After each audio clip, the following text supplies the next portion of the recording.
بے شک آپ کو کوئی بزنس نہیں آتا, 2-4 سال دھکے کھاؤ گے, نوٹ چھاپنے کی مشین بن جاؤ گے تھوڑے دنوں میں انشاءاللہ. کماؤ پوت جو ہے نا, جس کو جاب کرنے والا کہتے ہیں, یہ ہمارے اسلاف کا طریقہ نہیں ہے. یہ انگریز جب ہندوستان میں آیا اس کو افراد چاہیے تھے, اس کے پاس افراد نہیں تھے نا, تو اس کو ملازمتوں کے لیے بندے چاہیے تھے. انہوں نے ہمیں تجارتوں سے ہٹا کے کہاں لگا دیا, کلرک بنا دیا کسی کو, ٹھیک ہے نا, کسی کو کچھ بنا دیا, کسی کو کچھ بنا, اور 1.5-2 لاکھ کوئی مینیجر بنا دیا. تو اس کو اب مینیجر کا ساری نالج سے فائدہ کون اٹھاتا ہے؟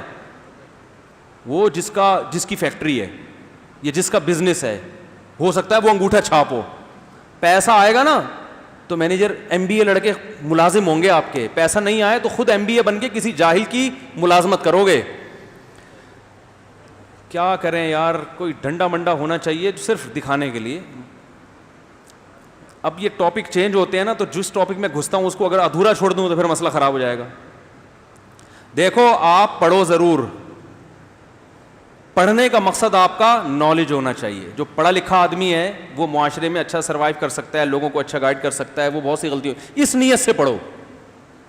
پیسہ کمانے کے لیے اگر پڑھتے ہو تو بے وقوف ہو.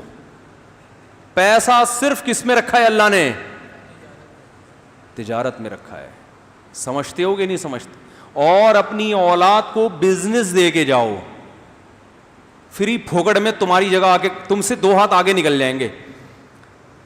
آپ ڈاکٹر بنے, اپنے بچے کو ڈاکٹر بنا کے جاؤ گے نا, تو اس کو اتنی ہی محنت کرنی پڑے گی جتنی آپ نے کی ہے.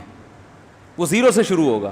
لیکن بزنس دے کے جاؤ گے تو جو آپ کا آخری اسٹیپ ہوگا بچے کا, وہ پہلا ہوگا. اور 3-4 نسلوں کے بعد خود سوچ لو کیا ہوگا. وہ سارے تجربے کر کر کے مختلف لوگوں کو پہنانا سیکھ جائیں گے. مختلف چیزیں تجارت میں پہنائی جاتی ہیں نا, یہ گائے قربانی کی خریدی, اس کو پہنا دی, یہ پلاٹ خریدا, اس کو پہنا دیا. تو وہ پہنا کے ماسٹر ہو جائیں گے کہ کس کو کس وقت کیا چیز پہنانی. سمجھتے ہو کہ نہیں سمجھتے ہو؟ تو اس لیے تجارت کیا کرو. اور ایک دم سے نہیں ہو جاتا, شروع میں تو دھکے. اور تجارت کے لیے یہ بھی سوچتے ہو اتنا پیسہ کہاں سے لائیں, تو یہ تو بے وقوفی کی بات ہے. تجارت میں تو پہنانا آنا چاہیے. ادھر سے لیا, اس کو پہنا کے کمیشن لیا, پتلی گلی سے نکل لیے. ٹھیک ہے, تو پیسہ انویسٹ کرنے کی حماقت کبھی بھی نہیں کرنا ہے. کیونکہ آپ کو تجارت آتی نہیں ہے, 1 کروڑ انویسٹ کر کے وہ ڈوب گئے, پھر تو گئے کام سے. انویسٹمنٹ اس بزنس میں کریں جس کا آپ کو تجربہ اچھا خاصا ہو چکا ہو. اس بزنس میں انویسٹمنٹ کرو آپ, پھر فائدہ ہے. تو بات یہ چل رہی تھی کہ اچھا آپ اگر وہ ہمارے بھائی بیٹھے ہوئے ہیں نا, وہ میکینک ہیں ماشاءاللہ کار کے, تو وہ بھی سوچ رہے ہوں گے میں بزنس کیسے کروں. بھائی آپ نے ورک شاپ کھولی ہوئی ہے, ساتھ ساتھ گاڑیاں خرید کے بیچنا بھی شروع کر دیں. ٹھیک ہے نا, بزنس میں اللہ نے برکت رکھی ہے. 9 اعشار امتی فی التجارہ او کما قال صلی اللہ علیہ وسلم.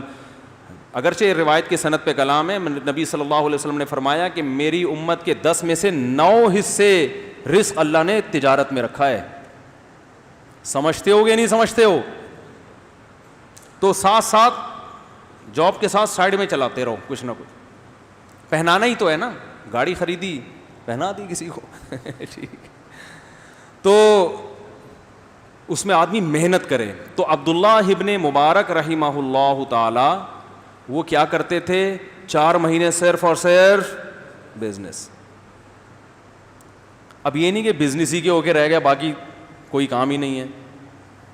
تو 4 مہینے تجارت سے جو ارننگ ہوتی تھی وہ اپنے بیوی بچوں کے لیے. بھائی اب سال بھر بیٹھ کے کھانا ہے. جیسے حج کے موقع پہ بعض لوگ 2 مہینے میں اتنا کما لیتے ہیں کہ باقی 10 مہینے بیٹھ کے کھاتے ہیں. وہ سیزن ہوتے ہیں نا ہر چیز کے. اگلے 4 مہینے وہ جہاد میں گزارتے تھے. اسلامی سرحدیں پھیل رہی تھیں اس وقت, بڑی بہادری کے جوہر دکھائے انہوں نے لڑائیوں میں. اور مزید 4 مہینے 24 گھنٹے علم. تبھی بہت بڑے محدث بنے, عربی ادب کے بہت بڑے شاعر بنے. اور یہ بچپن سے ابا کی تربیت بھی, ایک شعر کی یاد کرنے پر ابا 1 درہم دیتے تھے ان کو. بچپن میں ابا کہتے تھے, عبداللہ بن مبارک کے جو والد تھے نا, وہ کہتے تھے 1 شعر یاد کر لو 1 درہم. تو بچوں کو اسی طرح ادب سکھایا کریں. ادب سے مراد اردو ادب یا عربی ادب یا انگریزی ادب، کچھ بھی سکھا دیں. زبان پہ کنٹرول جس کو ہوگا نا وہ بہت کچھ کر لیتا ہے. سارا مسئلہ یہ بولنا نہیں آتا. رشتہ لینے گئے تھے، بولنا کیا تھا، منہ سے نکل گیا. ایسا ہی ہوتا ہے نا، نکال دیا انہوں نے. کاروبار کر رہے ہیں، پہنانے کے لیے گئے تھے، وہ خود پہن کے آ گئے. بھائی جو بولتا ہے نا وہی، اسی کا پلہ کیا ہوتا ہے؟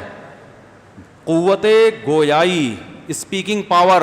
یہ اتنی بڑی نعمت ہے کہ اس نعمت کی بیس پہ حضرت ہارون کو نبوت ملی ہے.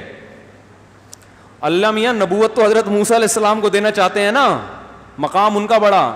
حضرت موسیٰ علیہ السلام نے فرمایا افصح منی لسانا، اے اللہ بولنے کا ہنر میرے بھائی کو آتا ہے تو ان کو بھی میرے ساتھ لگا دے. اللہ نے فرمایا سنشد عضدک باخیک، تیرے بازو مضبوط کرنے کے لیے میں نے تیرے بھائی کو بھی کیا کر دیا،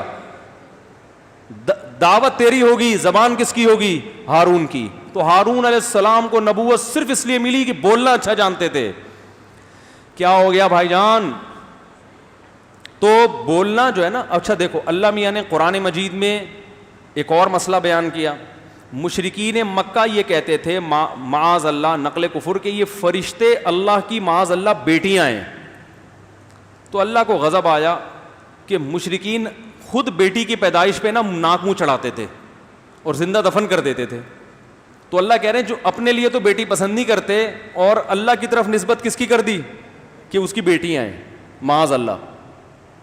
پھر اللہ نے فرمایا اومن ینشأ فی الحلیہ وہو فی الخصام غیر مبین. عورت کی ایک کمزوری کو اللہ نے بیان کیا کہ عورت تو وہ ذات ہے جو زیورات میں پلتی ہے اور اس میں اسپیکنگ پاور مرد سے کم ہوتی ہے. فی الخصام، جب بحث کرتی ہے نا، ڈیبیٹ، تو وہ کانفیڈنس نہیں ہوتا جو کس میں ہوتا ہے، مرد میں ہوتا ہے. خواتین کہیں گی اللہ میاں ہماری برائی بیان کر رہے ہیں. اللہ میاں برائی نہیں بیان کر رہے، اللہ میاں آپ کی کمزوری کو بیان کر رہے ہیں. سمجھتے ہیں کہ نہیں سمجھتے؟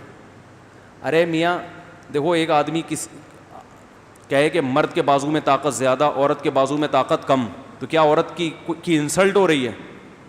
یہ تو حقیقت ہے نا.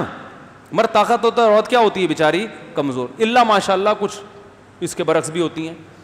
تو بعض عورتیں مردوں سے زیادہ ذہین ہوتی ہیں، ان میں بولنے کی طاقت مرد سے زیادہ. امی عائشہ رضی اللہ تعالیٰ عنہ جو تھیں وہ تو صحابہ سے زیادہ اچھا بول لیا کرتی تھیں، ذہانت بھی بہت سے صحابہ سے زیادہ تھی.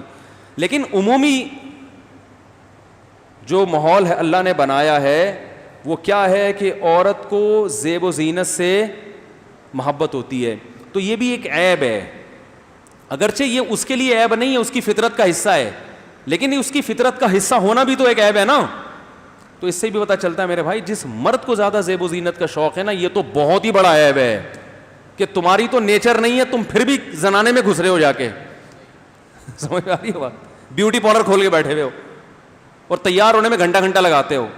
یہ میں اتنا جو بولتا ہوں نا، مرد کو زیادہ بیوٹی نہیں ہے، تیار ہونے میں گھنٹہ نہ لگاؤ، تو لوگ کہتے ہیں یہ کوئی کبیرہ گناہ ہے جو اس پر اتنا بول رہے ہو. او بھائی یہ نیچر کے خلاف ہے، اللہ کو یہ چیز پسند نہیں ہے.